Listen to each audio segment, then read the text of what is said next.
Hello guys, आज हम explain करने वाले हैं मैजिक एम्परर चैप्टर 857। अगर आपने पिछला एपिसोड अभी तक नहीं देखा है तो उसका लिंक मैंने डिस्क्रिप्शन और कमेंट सेक्शन में दिया हुआ है, इसलिए पहले उसे जरूर चेक कर लीजिए। तो चलिए अब बिना देर किए शुरू करते हैं। Continue from previous episode. Zhuo Fan के सीधे डीमंस किमिक सेक्ट के मेन हॉल पर हमला करने के बाद शिव वुयू और वेनेरेबल जी उसकी भयानक पावर देखकर पूरी तरह दहशत में आ गए थे, लेकिन जुओफैन ने उन्हें तुरंत खत्म नहीं किया। वह तो शिव वुयू के साथ ऐसे खेल रहा था जैसे यह सब उसके लिए सिर्फ एक मजाक हो। इस समय शिव वुयू इतना डर चुका था कि उसकी पलकें बेकाबू होकर फड़क रही थीं और उसके पैर कांपने लगे थे। यह देखकर वेनेरेबल शी भी घबरा गया। वह पीछे हटते हुए शिव वुयू के पास सिमट गया और डर से भरी निगाहों से जूफान को घूरने लगा। उसे यकीन ही नहीं हो रहा था कि जूफान की स्ट्रेंथ इतनी टेरिफाइंग हो चुकी है कि सिर्फ एक पंच ने ही शिव वुयू को पीछे उड़ा दिया, लेकिन जूफान ने उन्हें रोकने की भी कोशिश नहीं की। वह बस मजाक उड़ाने वाली निगाहों से उन्हें देखता रहा और शांत आवाज में बोला, मैंने जानबूझकर पिछला पंच मिस किया था क्योंकि अभी मैं तुम्हारी जान बख्शना चाहता था। शिव वुयू, क्या तुम वही नहीं हो जिसे हमेशा मुझसे प्रॉब्लम रही है? तुम हमेशा सोचते थे कि एल्डर युआन ने मुझे सेक्ट लीडर क्यों चुना, है ना? तो आज रियलिटी खुद साबित कर देगी कि हमारे बीच कितना बड़ा गैप है जब तक मैं मौजूद हूँ। तुम जैसा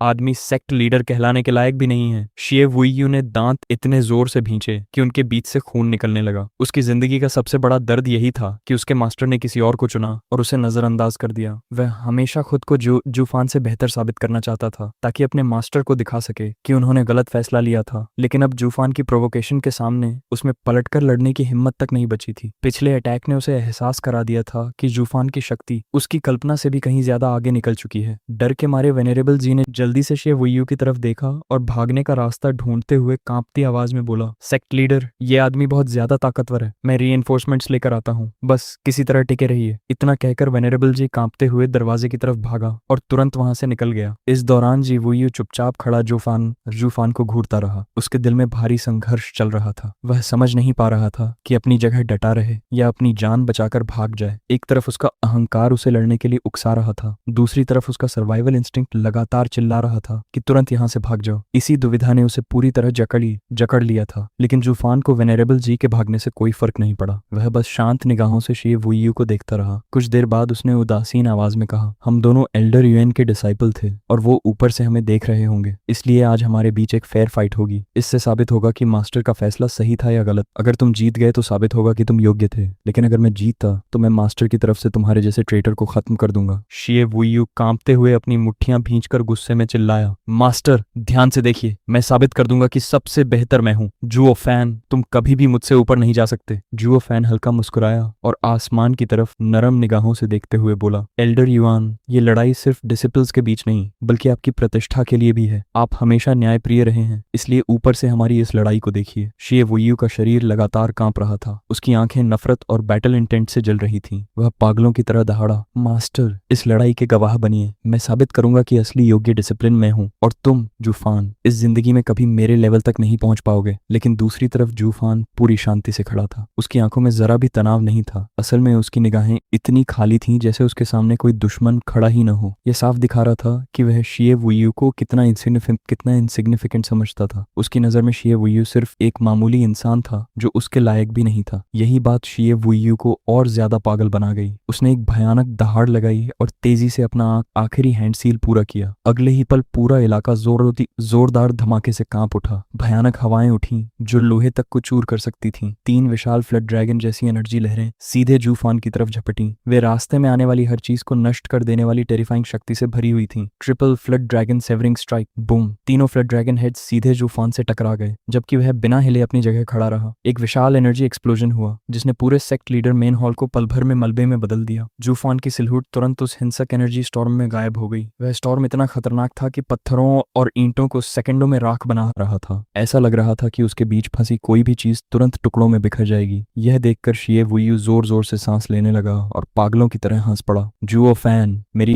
स्यूडो अर्थ स्टेज अटैक से तो सोल हार्मोनाइजेशन एक्सपर्ट्स भी बच नहीं सकते। तुम्हारा इतना एरोगेंट होकर डिफेंस तक ना करना, ये तो सीधा सुसाइड था। तुम्हारे जैसे डिल्यूशनल आदमी को इस सेक्ट को लीड करने का कोई हक नहीं। लेकिन वह अपनी बात पूरी भी नहीं कर पाया था कि अचानक पूरा एटमॉस्फेयर बदल गया। हिंसक एनर्जी स्टॉर्म अचानक रुक गया और अगले ही पल हवा में गायब हो गया। एक्सप्लोजन के बीचों बीच जुओफैन मजबूती से खड़ा था। उसने कैजुअली अपना हाथ नीचे किया जैसे अभी उसने कोई मामूली काम खत्म किया हो। तुम्हें सच में लगा कि ऐसा कमजोर मूव मुझे परेशान कर सकता है? भूल मत, मेरा शरीर बेहद टफ है। तुम्हारे जैसे कमजोर अटैक्स मुझे छू भी नहीं सकते। उसने आराम से अपने कंधे की धूल झाड़ी। एक्सप्लोजन से उसके कपड़े थोड़े फट चुके थे, लेकिन उसके शरीर पर एक भी स्क्रैच नहीं था। उल्टा उसकी स्किन से सुनहरी स्पार्क्स निकल रही थीं। साफ था कि उसने खुद को बचाने के लिए कोई युआंची इस्तेमाल ही नहीं की थी, वरना उसके कपड़े नहीं फटते। ये शिए वुयू के लिए सबसे बड़ा ह्यूमिलिएशन था। जुओ फैन ने सिर्फ अपने बेयर बॉडी से 9 लेयर इथेरियल स्टेज एक्सपर्ट के स्ट्रॉन्गेस्ट अटैक को झेल लिया था। ये ऐसा नजारा था जिसे शायद पूरे कॉन्टिनेंट में किसी ने कभी नहीं देखा होगा। तू कोई इंसान नहीं, मॉन्स्टर है। शिए वुयू पूरी तरह टूट चुका था। जब उसका सबसे ताकतवर मूव भी बेकार साबित हो गया तो उसे समझ आ गया कि सामान्य मार्शल आर्ट्स से जीतना नामुमकिन है। इसलिए उसने सोल बैटल का सहारा लेने का फैसला किया। उसने पूरी ताकत से अपनी सोल रिलीज की। अगले ही पल एक विशाल फ्लड ड्रैगन प्रकट हुआ जिसकी बॉडी से ग्लूमी लाइट निकल रही थी। उसने भयानक रोअर किया, फ्लोट ड्रैगन क्लॉ।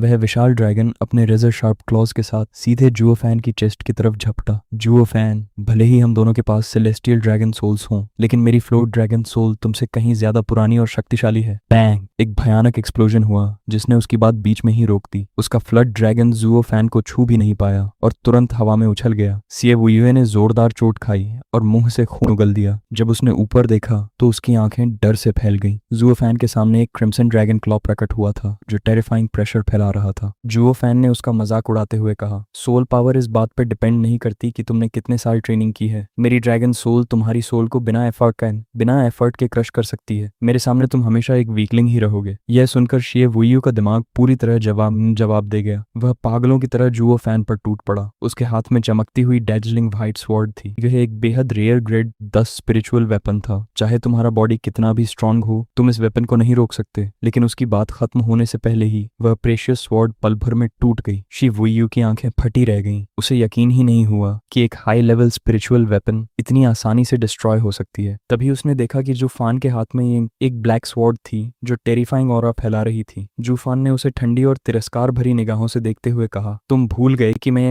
एक मास्टर रिफाइनर हूँ। मेरे सामने ये वेपन्स सिर्फ कूड़ा हैं। उस पल शिए वुयू पूरी तरह टूट गया। उसे समझ आ गया कि वह हर मामले में जुओ फैन से इंफीरियर था। Martial arts, soul power, weapons, हर चीज में खुद को साबित करने की उसकी सारी कोशिशें सिर्फ दोनों के बीच का विशाल अंतर दिखा रही थीं। वह इस क्रूअल रियलिटी को स्वीकार नहीं कर पा रहा था। उसका शरीर गुस्से और रिजेंटमेंट से कांपने लगा। वह दर्द से सोच रहा था कि आखिर वह इतनी बुरी तरह क्यों हार गया। जूफान ने अपनी स्वॉर्ड वापस खींची और शांत निगाहों से उसे ऐसे देखा जैसे किसी दयनीय लूजर को देख रहा हो। जुओ फैन धीमी आवाज में बोला, अब तक मैंने सिर्फ इसलिए खुद को रोका था ताकि साबित कर सकूं कि मास्टर की नजर गलत नहीं थी, लेकिन अब समय आ गया है कि इस ट्रेटर को उसकी सजा दी जाए। ऑन द राइट गाइज, यहीं पर यह चैप्टर खत्म होता है। उम्मीद है आपको आज की वीडियो पसंद आई होगी। अगर वीडियो अच्छी लगी हो तो लाइक, कमेंट और वीडियो को हाइप करना बिल्कुल मत भूलना ताकि ऐसे ही और अमेजिंग चैप्टर्स जल्दी आते रहें।